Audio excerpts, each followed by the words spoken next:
I'm here with Justin and Jason. They're from Bardo Blues, which is an amazing film that's in competition at our festival, feature film actually. Yep. Which I think is based on a. It's based on real events, or at least the themes behind it are very important and based on a real person. Yeah, and we'll go into the moment. So thank you very much, Justin. Absolutely. Thank you, Steve. Thank you, Jason. Absolutely.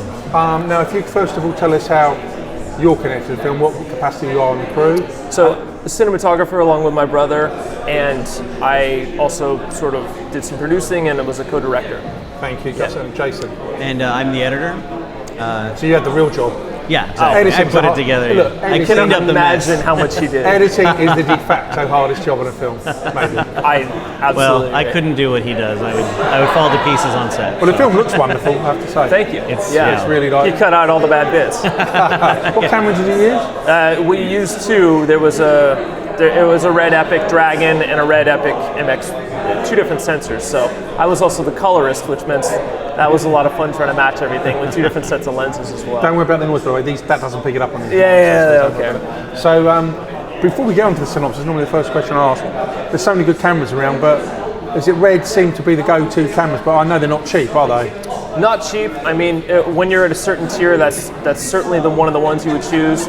Between that or say an Alexa or some of the high-end Sonys, but the Sonys tend to be a lot more money. And maybe a Canon. Yeah, the ones that would compete with the Red, but for what we wanted and for how we needed to put it in multiple situations, run around with a gimbal, all those types of things, the Red was a clear-cut choice, and it's what I own, so I'm the most familiar with it. Oh, that's handy. So I know my way around. Hire one. That's the thing. Yeah, no rental. Okay, and it seems to me that I know there's always this argument with digital versus analog film. Yeah. But we are at a point now where we've got to that level. Surely, I would imagine. There's a lot of situations in darkness, I would say, that we just wouldn't have been able to use a film camera without having to push it quite a bit and without having to change our approach to how it goes. So digital's now that good? When it comes to sensitivity, digital, I think that's undebatable. That digital has a head. And of course, it's cheaper. Yeah, Didn't work. Didn't have delete. Didn't work. Delete. So you just got racks of terabytes on drives now. Yes, so many terabytes. So many terabytes. Yeah. Sometimes the editor has more footage to pour through, though. Yeah, that's the only other thing is, on film, you're like, well, I think we got it. And he's like, we didn't get it, but at least I only got two options, so we know we got it. Oh, okay. Yeah. But so that is the advantage, but seriously, with digital, it's great because you just erase it, don't you? Yes, it's great because you know that, and you can watch it. We were doing dailies, and we were able to cut together some rough stuff as we were going because he was in Thailand, which was really paramount to our success because we were able to understand if something was working or not, and to make sure things were matching. To make sure, there was a couple times we did a couple reshoots while on set, and that was crucial to be able to look back at what we did so that we could match it. And when I'm assuming they're shot, it's a solid state drive you use. Yes. Okay, so if you shoot, and it's 4K? We did 6K most of the time. 6K, so when you're shooting at that, because obviously it's always better to be high because you can come down low, right? Yeah, absolutely. So if you're shooting a 6K, a 10-minute segment, how much space does it actually use? 6K at 8:1, I think is what we were at, and so that's going to take about 50 gigabytes, 60 gigabytes. In 10 minutes? Yeah. Wow. So you fill up That's a Blu-ray. Yeah. Basically in 10 minutes. Yes, it fills up hard drives quick. We had to travel. We had a whole case specifically for hard drives. I mean, you have to plan ahead, and everything has to be backed up twice. Before you can do anything, you want it in two places, no matter what. I would get one regular drive deliveries. has to be backed up to two other places? Yeah, absolutely. On the fly, on the go, or in the cloud? Every night we're backing it up and then trying to keep things separate. Just, God willing and the creek don't rise, something was to happen to one of the drives or one of the people or one of the whatever. You always want to, you have to think a lot of times when you're on set, if you're on a big production, expensive production, the data, that card is actually worth more than the camera. The camera's not cheap, but that card might be worth 50 grand at the end of the day. Because if you lose it, you're fucked. That's, I didn't say it, Okay. So, how many drives do you have with you? I know you've got redundancies built in, but I think we traveled with a couple, two 12 terabyte drives or two 8 terabyte drives, and then some other ones. I think something like that. We sort of figured it would be 12 terabytes would be what we needed to bring redundantly. So that goes onto an ordinary hard drive, or they're special drives? They're rated, but yes, there's multiple drives within each actual drive, you know. But we're recording on solid state and then putting it to other drives. Okay, and the download speed, I don't know how fast it is. You work it. He was there the whole time, and so he's doing it when we can. We cycle through, and I would get regular deliveries of the cards to download at the hotel. God. yeah. This sounds like a no. Anyway, I've gone completely off piste here. So yeah, please tell me the story, what it's about. Yeah, it's an incredible story of a man. He's a writer. He travels to Thailand to try to find his mother who abandoned him as a child. So he's over there, and in the process, he learns a lot about himself. He learns even more about where he ends up, and it's really thrilling. There's a lot of twists at the end, and there's a lot more than meets the eye. And as I said, it is based on a true story, isn't it? Yes. Yeah, absolutely. And there's the real story behind it, which Yeah, if people want to know more, yeah. there's even more art imitating life imitating art. Yeah. That's pretty profound. Yeah, and I don't mean we know what it is, and if Yes. people want to find out, they can go online and find Yeah. I know what it's about. So, tell us about the shoot, guys. Fun. I mean, Absolutely. You're in Thailand, guys. Thailand I'm was thinking great. party. Yeah. I'm thinking drinking. I'm thinking women, but none of that happened. That wasn't me. Maybe some of the other crew members, but that wasn't me so much. But no, it was a wonderful place. Great people. Really just a lot of fun, and the God smiled on us with good weather. Is it cheap? Is it cheap? They're relatively cheap. I would say. I mean, we had a little trouble getting over there. We traveled with 27 different cases to get there, Yeah, that's and not so cheap. yeah, that got a little expensive when we had some fiascos at one of the airports, and that's just you kind of go in assuming some of that stuff will happen. People figure out how to pay for it, we get it over, then we start and we do it. So, I mean, that's indie filmmaking, and that's what you do to make sure that you can tell the story you need to tell. Is when that stuff happens, it's just one of the stumbling blocks that you're going to have to go past. And in terms of tech, in all seriousness, let's say you needed to buy some solid state drives. Are you in a country where you would be able to do that, or not really? Is it tricky? And obviously you'd never risk that, but it's all proprietary, like what we use in the camera. The proprietary stuff that goes with the camera, those things tend to not be very replaceable. Right. Is what I would say. So with the red, if you've got to get directly from red. Probably. Yeah, it would be. You could get them from Bangkok.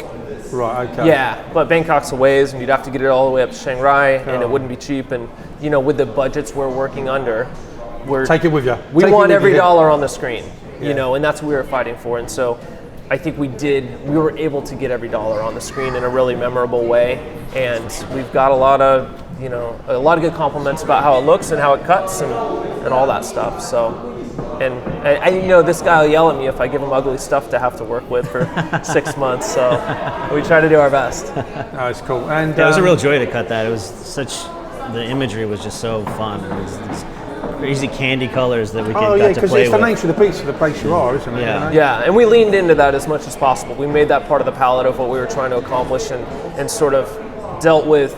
There's two worlds within the movie. I mean, there's a really, like when he's awake during the day and when he's talking to the heroine, and when he's at night, his whole maybe some other heroine gets involved. Right. It's a different sort of movie. Yeah, the nightlife was a bit.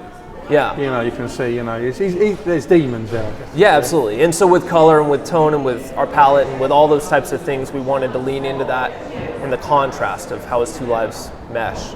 And when you're working, I don't know if you've worked in that kind of locale before. Not specifically, no. No, and when you're both working it, I guess you have an idea of how it's going to be, because we all do before we get to places. But did the reality match up, or was it much harder to shoot than you thought it would be? How did it go for both of you?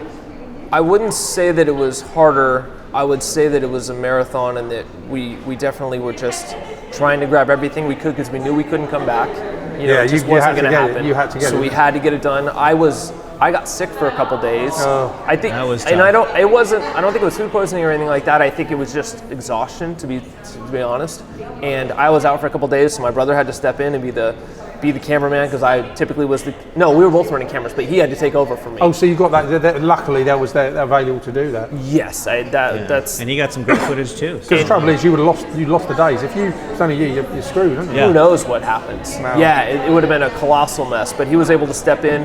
He got some of the best shots of the whole thing. I was very jealous. What a solid, yeah. He got some good. There's a scene in the caves, That's a nice shot. Yeah, it looks brilliant, and that was him. I had nothing to do with it. I was vomiting somewhere. Yeah, I was wishing I wasn't a thing. Yeah, so, but it turned out, and we got back in, and we rallied, and we got it done, and we were just incredibly happy it happened. I'll tell you the real story. Here's what happened. Here's why I got sick. It's because the Super Bowl was during the shoot. Here we go. The Super Bowl was during the shoot, and your team lost? No, my team won, but we had to rent out a place because no one had it, and it wasn't on any of the TVs. About that. So we rented out a bar in there, paid all the people to be there because it was at 7 in the morning. I think we got there at 5 in the morning. So we watched from about 5 to 9 in the morning or something. I forgot about that. After being up until about 3. So we shot till 3, went to sleep for an hour and a half, went back into town, watched the Super Bowl from 5 to 9 or whatever, and then went, and that was enough for me. So, do you mind me asking how much it cost you? The whole movie? No.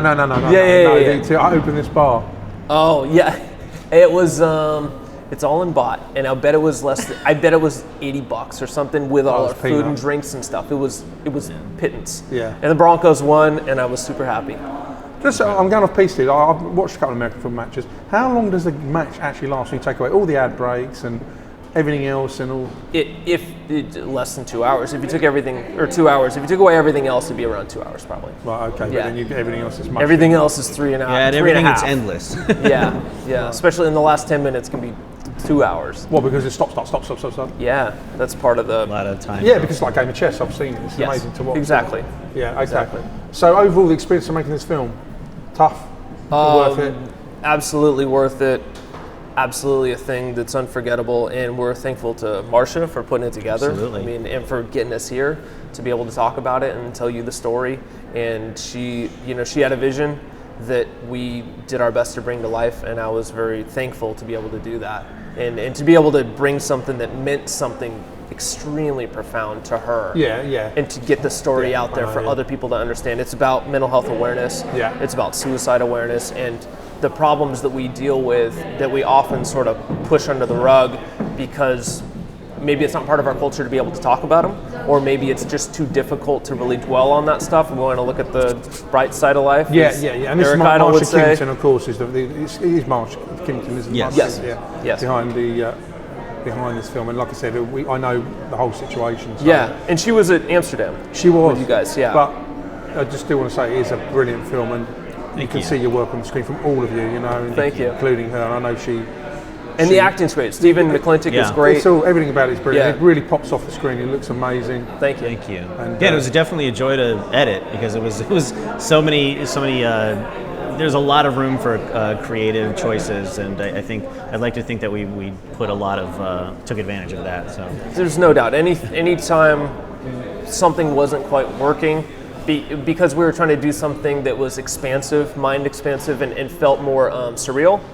This man just ran with it, made it so much more than it was on the page, and I'm incredibly thankful that he was able to take that stuff and just make a feeling from ideas. Yeah, and Marcia and I worked a lot together on the ultimate film was not in the same order as the script because we decided later that some things worked better, in a non-linear way, and it was a huge challenge, but it was I think incredibly rewarding to have to. And for Marcia to be able to say that let's approach it in a different manner. Yeah. We don't have to be linear. We don't have to be exactly what's on the page. Yeah.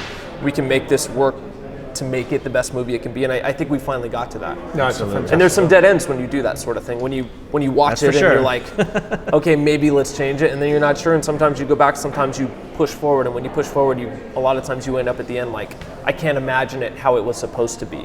Yeah. Okay. Yeah, and there's locations that we shot in that we looked back and we had options to shoot at 2 places a few times, and we really pushed for a certain place, especially the massage parlor. And I can't imagine, because so much of the movie takes place there, if we had to shoot in the original place that we thought we were going to have to shoot, wouldn't have been the same. Just not even close. Just boring, And that's the worst thing, is you're in a location that's boring and it just doesn't do it. So, gentlemen, very thankful. Thankful for you. Thank you, Steve. No, thank you. Thank you very much. Chat to me. Yeah, well done with pleasure. a fabulous film. Thank you so much. Thank you. Thank you.